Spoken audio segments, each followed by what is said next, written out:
Have you ever heard of the Trans-Allegheny Lunatic Asylum? Well, if you haven't, then get ready to learn about one of the most haunted places in West Virginia. The asylum was built in 1858 and took 23 years to complete. It was meant to be a state-of-the-art mental hospital, but from the very beginning, it was plagued with problems.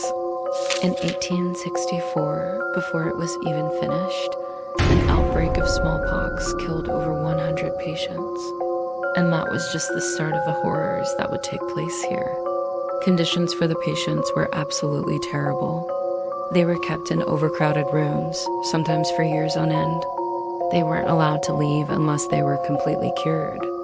And if they did leave, they had to walk barefoot through the woods, which was dangerous since the nearest town was 17 miles away.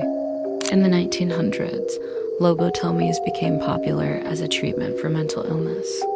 And you guessed it, they were performed at the asylum, but the doctors here weren't very good at it.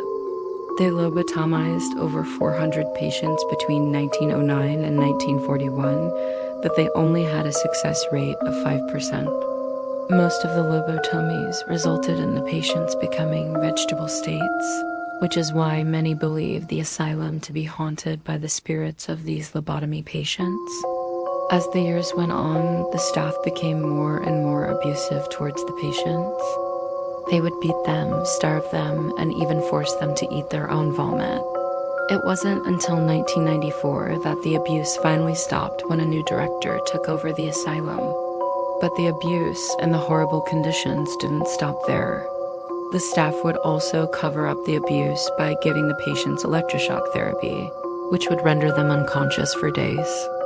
Then when the patients' families came to visit, the staff would tell them that their loved ones had become violent and were a danger to themselves and others, which is why they needed to be restrained.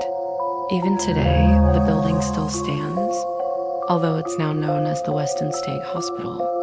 No one is quite sure what happened to all of the patients, but it's believed that some of them are still wandering the halls of the hospital. If you want to hear more about haunted asylums, stay tuned for more information.